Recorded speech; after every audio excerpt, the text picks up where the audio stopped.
So Britain is not a particularly hateful nation then, is it? Overall, hate crimes are down. Well, I wouldn't say so. As you say, Patrick, hate crimes are down. Now, for particular types of hate crimes, there have been some increases and decreases of note. But I think if you're looking at Kemi Badenoch's speech, I fully agree with her. I think that this is something that I've said many times before on GB News, that we are a relatively successful multiracial democracy.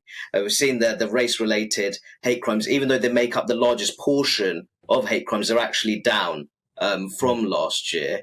I think in terms of religious hate crimes, you mentioned there, Patrick, there has been an increase. Yeah. And while I do argue that Britain is one of the best places to live as a religious minority, we should do more to tackle various forms of anti-Muslim prejudice and anti-Semitism. I also noticed, though, that I think 7% of the religious hate crimes were reported by people with a Christian identification as well. And I have been concerned by growing forms of anti-Christian sentiment, in my view, which is almost seen as a more acceptable form of discrimination. I don't think that's right at all. But the one point I think we should make, Patrick, is that we shouldn't conflate very real forms of hateful discrimination with perfectly legitimate criticisms of ideology. I think there is a fundamental difference between the two. Well, exactly. So, yeah, I'll break this down. 39% of religious hate crime offences, that was towards Muslims, so Islamophobia, alleged Islamophobia. That was followed by alleged anti-Semitism, 17%. You've rightly said there, Christians make up 7%, and Hindus and Sikhs are both on 3% there.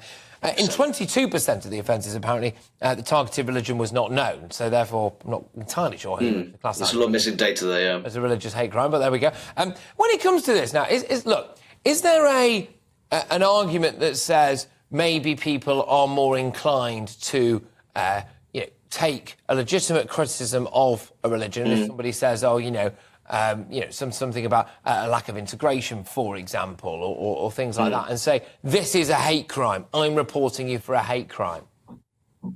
No, absolutely. And I think that, as I said before, we really need to get away from that dangerous conflation between perfectly legitimate criticisms of ideology, whether that's a particular religion, or indeed, we talked about it, you mentioned the increase in hate crimes towards transgender people. But I've also seen, and I think that trans people should be able to live a life free from harassment, intimidation, and violence. But equally, criticising the very excesses of radical transgenderism, I don't think that's a form of discrimination. Indeed, that could be on the back of a fundamental defence of women's rights. So I think that we really need to understand that in a free and fair democracy such as ours, it is perfectly legitimate to criticise ideologies, and that is not necessarily a form of hateful discrimination.